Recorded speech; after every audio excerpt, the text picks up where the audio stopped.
everybody. As a consumer, what are things that can be done to protect yourself from check fraud? As a financial institution, what are things your consumers can do to protect themselves from check fraud? Well, unfortunately, in the world we live in today, fraudsters, they're actually professionals at what they do. And they have become increasingly skilled, even very sophisticated. And well, thanks to advances, readily available technology advances, such as, personal computers, the software that's out there and available, the scanners, our copiers even, you can actually get everything you need to commit high quality fraud right off the internet, including the instructions on how to do it. I'm not kidding. The instructions are for sale online. The equipment you need can be purchased online. There are places in what we call the dark web, or even just on the regular internet, that will give you the instructions and a shopping list of what to go buy and use. See, criminals today, they can defraud you, even your financial institution, quite easily with a blank check taken from your checkbook. Physically or electronically, they can do this. They can do it even with a canceled check that they find in the garbage or someone else's garbage because they didn't dispose of your check properly, or even by just intercepting a check you mailed to pay a bill, or just by getting your information. Yeah, it's all kind of scary, isn't it? So what can you do? Well, stay tuned to find out. So one of the first things we recommend is that it's important to follow common sense, a logical approach with the way you use and store your checks. I mean the actual physical checks you write. And that's going to be in a thing called what? Your checkbook. Make sure you get your checks from your financial institution directly, not from the Sunday paper. That way they are endorsed by your financial institution, and they'll incorporate security features, which we'll cover in a future video, that help combat counterfeiting and alteration. Some of these security features can't even be seen by the human eye, but they're able to be detected by software and by machines during the check processing cycle to help determine if a check's good or not.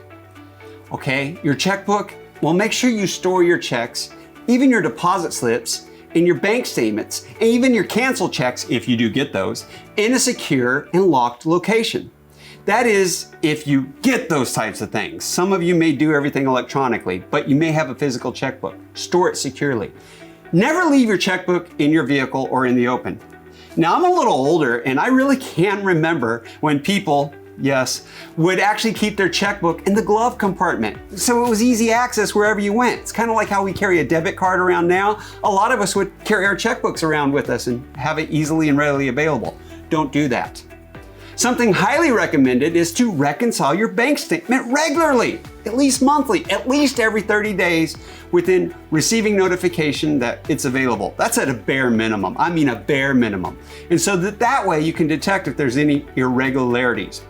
There are time frames in place from rules and regulations that will determine how long you have to be able to take action and possibly, I said possibly, get your money back. It's not a guarantee. If you don't act timely, then you may become liable for any losses due to check fraud, whether you're an account holder or you're the financial institution. It depends on who's guilty of what when. So make sure you're checking it regularly. It's highly important that you also never give out your account number to people who you don't know or don't need it, especially over telephone or text or email. Don't give your account information to people that don't need it. Be particularly aware of unsolicited phone sales or emails or texts. Fraudsters are con artists that can use your account without your authorization if you're not careful. And you may end up being the one responsible, especially if you're not monitoring your account and acting accordingly. Now, unless needed for tax purposes, always securely destroy old canceled checks, if you do have them, account statements if you are printing them, and deposit tickets, even ATM receipts. Anything that may have your account number or your account information or your account balance on it. Anything that has any of your personal information on it may be used to help someone impersonate you and take money from your account. I recommend cross-cut shredding, and it's one of the most preferred methods out there. Also, make sure you're securely storing this stuff electronically if you do it that way, okay? And if you order new or replacement checks, when you receive that check order, please make sure all of the checks are there. and that nothing is missing. Report missing checks to your bank or your credit union immediately. Should you fail to receive your order by mail, well then make sure you alert your bank or credit union you never got them. Checks can actually be stolen from mailboxes, or they can be lost in, well, transit. It happens. And if your home is burglarized, seriously, it happens, check your supply of checks to determine if any have been stolen. Your more sophisticated criminals actually might just take one or two. Yeah, believe it or not, yeah. Look closely because thieves will sometimes take only one or two checks from the middle or the back of the book. The longer it takes for you to detect any of your checks have been taken, the more time the criminals have to be able to use them successfully, especially if you're not checking your account regularly. Make sure you're doing that. Now, if someone pays you with a cashier's check and you don't know them, have them accompany you to the bank or credit union to cash it. In many cases, you can actually call the bank or credit union to verify the validity of that cashier's check. And if possible, only accept a check during normal business hours so you can verify whether or not it's legitimate. Make sure that you also obtain identification information from the individual. It could be fake, but get it anyway. Even though the information they give you, like I said, could be false, you want to have something. At least get what you can, because if you are conned, if you are duped, if you get ripped off, it possibly could help later to being able to track them down. And always get with your local police if there is a problem, okay? Wow, that was a lot for part one. Let's go ahead and go to part two in the next video. I'll see you there.